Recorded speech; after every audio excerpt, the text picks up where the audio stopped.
Hey there, Wolfpack fans. It's me again, Kenton Gibbs, bringing you another episode of Locked On Wolfpack. And today's episode is brought to you by BetOnline. BetOnline has you covered with this season with more props, odds, and lines than ever before. BetOnline, where the game starts. Now, folks, what I'm going to be talking about today is a recap of the 21-20 win over ECU. I told y'all I was bringing y'all a post-game episode today as well, so I'm going to be giving you my immediate reaction to the game, and I'll give you some more settled thoughts about it on Monday. But these are just going to be my immediate reactions to the game, as well as how the team performed against Kings Keys. Again, I didn't give the full 3-3 as I normally do. I just gave four that I felt like were going to be important coming out of this game.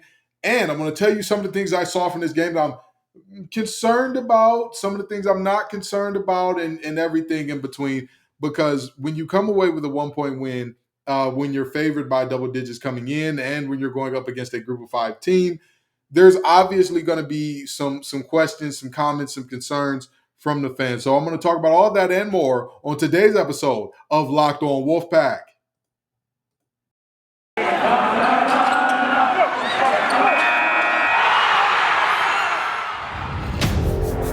You are Locked On Wolfpack, your daily podcast on the NC State Wolfpack.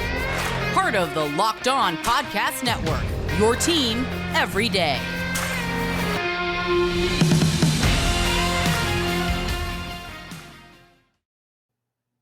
So, folks, let's just get this thing started with what we saw in the game today, okay? 21-20. This was a game that I have openly said, did we deserve to win it? Probably not. But we won it anyway. And that's just the way the cookie crumbles sometimes. We originally trailed 7-0 after ECU put up their first put up the first points of the game on, I believe it was a seam route or a post. It might have been a seam that was like an option right into a post. But however it worked out, there was a ball hit up the seam to CJ Johnson, where our safeties and corners took a very bad angle. All he had to do was continue running in what seemed like a straight line after he caught the ball. Very concerning, right? And that was after we had caught a pick, couldn't do anything with it, and punted the ball right back. But with that being said, we then went on to score 20 straight points unanswered. 7 of those came by way of a punt block. And from there, ECU made the game extremely close, scoring, putting up exactly 20 points, missing an extra point and a very makeable game-winning field goal that helped NC State get the win. Now, in talking about this game, I just want to go over some box score things and all that good stuff. And I want to tell you about, again, how this team did against the Keys that I laid out before the game and all the things along those lines, because I think that there's a lot of very negative energy surrounding this game that, like, honestly, I kind of don't get it a little bit. Okay, so we start off by looking at the total yardage from Devin Leary. He was 17 of 33, 211 yards, 1 touchdown, 1 interception, as opposed to Code Nailers, who was 25 of 41 for 274 yards, 2 touchdowns, and 2 interceptions. Demi Sumo was a breakout star of this game. Sean Brown may have been the only player who was less heralded and had as big or bigger of an impact. Sean Brown made a big tackle on special teams and was the person that recovered the punt block in the end zone. But Demi Sumo had 14 carries for 80 yards and a touchdown. And he seemed to have his way running the ball as long as NC State wasn't within 5 yards of the goal line the entire game. But now, here's the thing, okay? NC State wins this game in what is just a really tough fashion. It's like a Walmart $2 steak. You know, it gets the job done. You're probably not going to be hungry after, but it probably ain't the best thing that you ever had. It's not a thing that you're wishing and hoping to come back to. That's just the reality of what we're seeing here in terms of this game. So when I look at that and I say, how did this happen? Why should you feel about all that good stuff? I simply say this.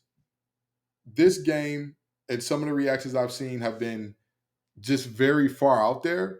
And I say that from the standpoint of, realistically, NC State did not play a good game from a multitude of areas. So let's go up against the keys that I laid out for the team to win the game in Kim's keys before the game. Established a run, rush for 150 yards. They rushed for 134 between the backs, 134 between Demi and Jordan Houston. So 0 for 1. I said that they needed to force mistakes. They needed to turn Holden Nailers over. 2 interceptions. 1 of 2. I said that Devin Leary needed to go off for 300 plus yards. 211, 1 touchdown, 1 interception. And I said that they could not allow any explosive returns and that we had to win the special teams battle. We not only didn't give up a crazy return, but we blocked the punt and scored a touchdown off that. So we were 2 of 4 against the Keys. And I know I'm sure that when I said, oh, Devin Leary has to do certain things, I'm sure that there were a lot of people who probably looked at me crazy and said, well, of course Devin Leary's going to do it. Devin Leary's going to deliver it. It's just how it happens. It didn't. It didn't happen today. Again, I'm never going to tell you something. I'm never just going to say something just to say it. The reality is Devin Leary had the worst game that he's played in quite some time. And that put NC State's entire season in jeopardy in game 1. And that's something that you can't have. You can't have a situation where you're not knowing which Devin Leary is going to show up from week to week, because he is undoubtedly the leader of this team. Point blank, period. Everybody has already said the team goes as he goes. That's the truth. There was such a talent disparity between us and ECU that the team was able to go in the opposite direction of where he was going because he struggled mightily this game. Struggled mightily. So there was a big enough talent discrepancy to overcome that to win in spite of his performance today. That would not be the case for the rest of these games. It just won't be. So there's that. And one more thing I want to talk about. So I said the score was going to be 42-24, okay? I already told you Devin Leary had his worst game in a while, but I'm going to break down how rare and how bad he was today. But I said the score was going to be 42-24, okay? ECU missed an extra point and a field goal. They were set to score exactly 24 points if they just make the plays that are seemingly mundane. NC State had the ball twice inside the 5-yard line. They're set to score 35, and that's even with Devin Leary having a terrible game. Hey, listen, I'm not going to lie to you and say I don't enjoy saying I told you so. Not going to lie to you. You know what I mean? I'm very aware that if ifs and buts were berries and nuts, squirrels would never starve. But hear me out. If you look at how this game goes on paper 99% of the time when you include all the factors, I was pretty close. But anyway, with that being said, this game was one that, again, coming out of Greenville, you basically sneak a win and come away by the skin of your teeth and all that good stuff. I think that Dorn should be happy that fans are as upset as they are, because that means that the expectations have been reset. That's what that means. The reality of this is it's a lot like how Nick Saban, when he's winning a ton of games, but they aren't blowing folks out, everybody's like, oh, they're a bad team. Very similar situation. Not in that he's Nick Saban. I'm not saying he's that in any way, shape, form, or fashion. What I'm saying is your expectations as a team culture what the fans see. And honestly, I would much rather have the fans be upset with me about barely beating ECU than I would have the fans saying, oh, man, we saw this coming from a mile away. We knew you were going to struggle. So there's that. And we're going to get into the bit by bit of how this thing happened. But before we go into break, just a clear reminder, when we talk about what this team did against the Keys, again, they accomplished half, didn't accomplish another half. And when we come back, I'm going to talk to you about things that concerned me about this victory, things that, had me scratching my head saying what's going on, and things that I'm like, it's all right. That's a one-off situation.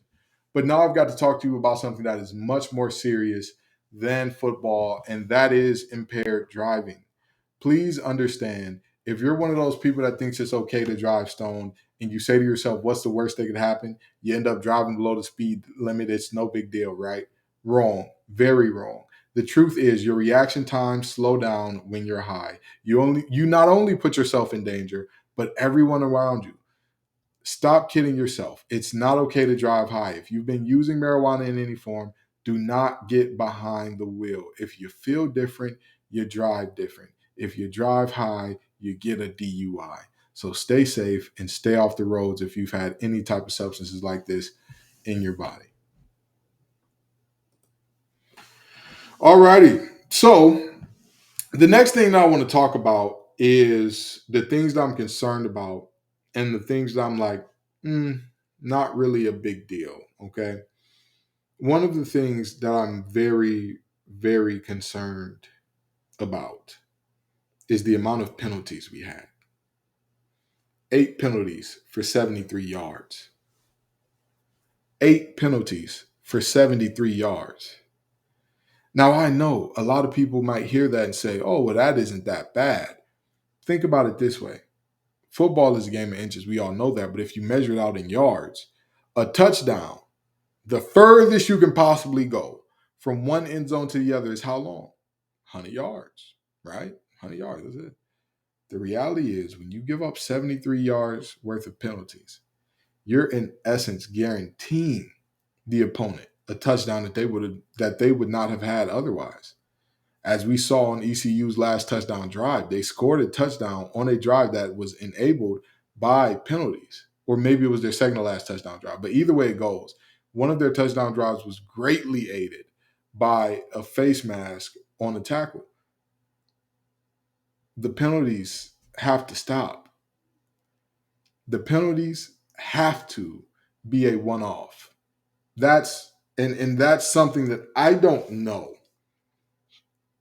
I'm not going to lie to you. I do not know if this team has it in them. Because if you remember last year, in some of our worst games, in some of the moments where we fumbled the ball the most, or metaphorically, of course, where we dropped the ball, where we didn't do what we were supposed to do in the most egregious of ways, it happened because of penalties. That's what happened. That's what happened. So when I'm looking at what happened here and how this game was won or lost, the reality is having penalties come up again in the way that they did, having penalties lead to touchdown drives in the way that they did. Can we knock on the door and go back to Wake Forest last year? Can we take a trip down memory lane and remember how many times we had them in 3rd and long, 4th and long, and the penalty bailed them out? That's something that we've got to get cleaned up. We have got to get it cleaned up. And on sticking to the trend of things that we saw last year that seem to have carried over, our play calling from the 10 and in. What is going on with our goal line offense? It cost us the game last year at Mississippi State. It nearly cost us the game today in Greenville. What is going on? Why do we not have? Let me say this one more time and very slowly. Why do we not have a few plays committed to memory that we know when I run this is going to get us 3 yards? As sure as the sun rises on the east and sets on the west, I am going to line up in this formation and we're going to get those 2-3 yards. Why are we getting in the shotgun at the half-inch line? Not even yard line, the half-inch line. What are we doing? If you don't go and say, hey, listen, we're going to line up in the shotgun. Trent, what I want you to do is motion underneath, is act like you going from the wing, motion underneath the center, take the snap, grab the ball, turn your legs. That's all I need you to do. Or, oh, Trent is out because he was hurt. Hey, Demi, the same deal. All right, we're going to split you out as if you're on the wing, and then I'm going to send you in motion, and then I want you to stop right under the center, snap the ball, boom, turn your legs. We'll see what we can get. Okay? The reality is, the thing that I don't understand is, how are we so unable? How are we having so much difficulty? How? In getting it done in this part of the field. And here's the part of it that's most concerning to me. We are a power five team. They're a group of five team. There's naturally going to be a size difference in our offensive line and their defensive line. There's naturally going to be a very big size difference. How are we not able to muster 3 yards when it matters? Why are we lining up in shotgun, which means you're moving your back and your quarterback back 5 yards to get one forward? What are we doing? What are we doing? It's nonsense. Why are we running Jordan Houston at the goal line when we've got a guy that's a lot bigger and runs a lot stronger? No offense to Jordan Houston. Not saying that he isn't a good ball player. Not saying he doesn't have things that I'm sure that he does a lot better than Demi. But why are we running him at the goal line? And then for Jordan, why are you not securing the ball at the goal line? Everybody knows when you're going through trash, 2 hands on the ball. There is no more trashy, mucky, messy area than the goal line. And so, with that being said, where are we coming from? What's going on when we get down there that our brains just turn into mush? We figure out how to move the ball between the 20s or between the 10s and all that good stuff. But right when we get down to that and goal to go or goal to go situations, all of a sudden, we can't figure out nothing. We can't figure out, we don't know crap from Shinola when we get down to the 5-yard line. That is concerning for me. Very concerning. All of those things, very concerning for me. And I part of me wants to add in our outside cornerback play, but there were some moments where they really did, Sean, they really did play good ball. But again, that's against ECU's receivers. Not saying the ECU's receivers are just god awful or anything like that. We will play better talent. It's just a reality. So there's that. Here's the things that do not concern me as much, and I'm not really as invested in worrying about, because worrying about them is either A, futile, or B, doesn't make sense. The first one is Devin Leary's performance. Let me explain something to you, okay? Devin Leary is who he is. He's a great player.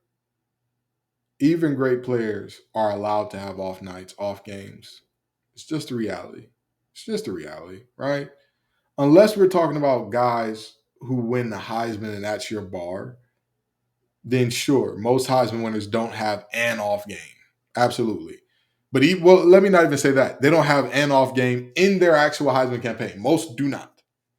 Sure, I'll give you that. But the reality is over the course of a career, you're going to see games like this. You're going to see games like this, and that's okay. But the reason that is not concerning to me, that was his worst game in terms of QBR since November 30th, 2019. Last time Devin Leary played that poorly, none of us knew what COVID was. You get what I'm saying? Like, it's been 1,008 days since he had a QBR that was as low, if not lower, than he did this game. So when I'm looking at the little things that he did wrong that definitely hurt the team, right? Like you have Devin Carter deep and you lead him too far to the sideline. Like the fact that he was throwing ducks up, the interception where he was targeting Thayer Thomas was definitely a duck. There were multiple plays where he had guys open and kind of was late on getting the ball out or anything like that. When I look at those things and I say, well, how does this happen? How does this happen? I very simply say, he's human. He's human. I'm not gonna sit here and call the young man everything but a good Christian because he had a bad game. That's all right. That's all right. Now, if that becomes a trend, if that becomes a pattern to where we're seeing multiple bad games from you, now that's a concern. Absolutely. Absolutely. But a guy that all in all has been phenomenal all last year for the parts of 2020 that he started, I really and truly don't know what we're doing sitting here, arguing or going back and forth about, well, what's all the hype and da-da-da-da. It's craziness. It's craziness. Another thing is the injury bug, right? If you look at Peyton Wilson getting hurt and Trent Penix getting hurt and all that good stuff, the reality is I think it's pretty futile to worry about injuries from the standpoint of like, what are we going to do about it, even if it does come? You kind of got to strap them on, next man up, and make it happen. It's that's the reality of it, and so it's not much. Again, it's not much of a point of beating a dead horse and just screaming your head off about who's in or who's out or what's going on or whatever the case may be. I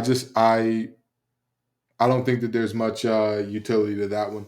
And I think another thing that's not concerning to me is the running back battler. Who is running back number one? I think that we saw that Demi is definitely more of the style of runner that would benefit NC State in a lot of these types of games. But it's a very small sample size. It's a very small sample size. So it'll be hard to say, well, Demi needs to be a starter from here going forward or whatever the case may be based off one game, right? We saw Jordan Houston in 2019, did a lot of good things for this team, did a lot of good stuff. We continue to see. We're going to continue to go on and see how things play out there. So we're about to land this thing, but just a quick word from our sponsors, and I'll be right back with you, okay? Alrighty, so we're about to land this thing, but I think there's one more thing that I want to talk about. Just one more. I understand the concern. I understand the frustration in seeing a game where, in a year where we have higher expectations than we ever have, we came out and did almost everything we could to wet the bed in game one. I understand that. I am not arguing that I don't understand that. However, a lot of Wolfpack Nation has to relax. Coach Doran said something about this game that I have long been a believer of, that I will still be a believer in, and that this game definitely reaffirms for me. It doesn't count any different than if we won by 100. He's right. He's right. If you say, which one would you rather have? I'll put it to you like this, okay? Which one would you rather have? A season full of 12 wins over teams that are the caliber of an ECU, or a season of 12 losses against 12 close losses like the one we had in 2013 against the likes of Clemson's that are going to go on to win championships? I mean, that's the reality. And we deserve to win that Clemson game probably a lot more than we did this one, sure. But it doesn't always work out that way. And honestly, I think that this was a best case scenario because this wasn't we dominated by 1,000 and we smelling ourselves in ways. These coaches will go back and have so much to coach up on, and their players will be more inclined to listen because they'll know that they were this close to losing out on the national respect that they worked so hard to gain. They were this close to dropping out of the top 25 altogether. They were this close to doing all those things. It'll be easier to do this with this situation, to coach guys up in this situation than it is to coach guys up after a 77-0 win. It's the reality.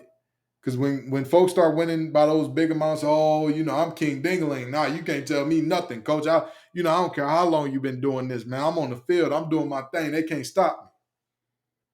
Sometimes you need a bit of humble pie, but to get that bit of humble pie with a W, it's honestly a win-win.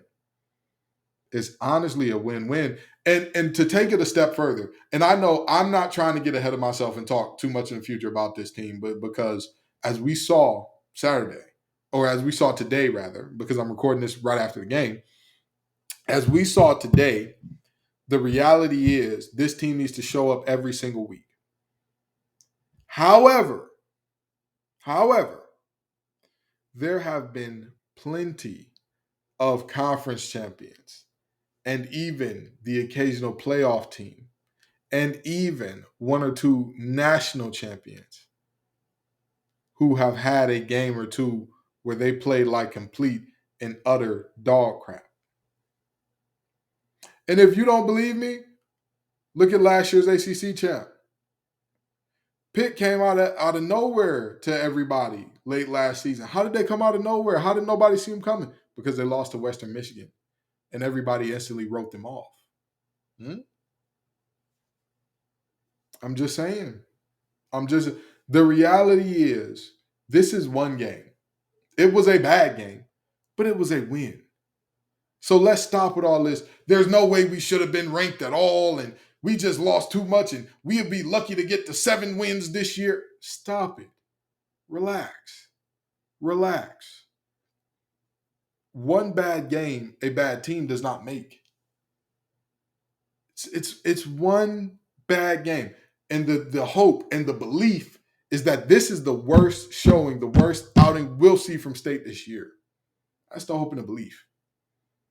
Because at the end of the day, again, it's one game, and I'm not ready to tell this team what they are or not tell them what their ceiling is after one game. Now, if you tell me that Devin Leary isn't going to get better than this, then yes, I can firmly say, all right, there is a very good point about ceilings. However, again, you have to go back 1,008 days from today to get the last time Devin Leary had a lower QBR in the game. I think this team is going to be just fine. I think they're going to circle the wagons, figure out what went wrong, and I think they're going to do what needs to be done to accomplish the goals they have laid out for this season. But just give them some grace. Give them a chance. Wolfpack Nation, I know that we have seen teams time and time again snatch defeat from the jaws of victory. We know that NC State stuff is real.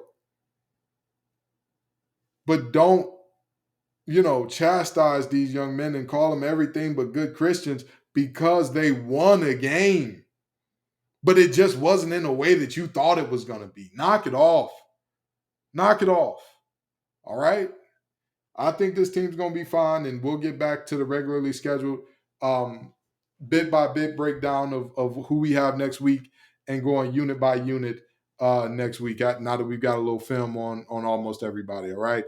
Thank y'all so very much for coming out, Wolfpack Nation. I appreciate y'all. Y'all make this show what it is every single time. Peace and love, y'all, and as always, go Pack.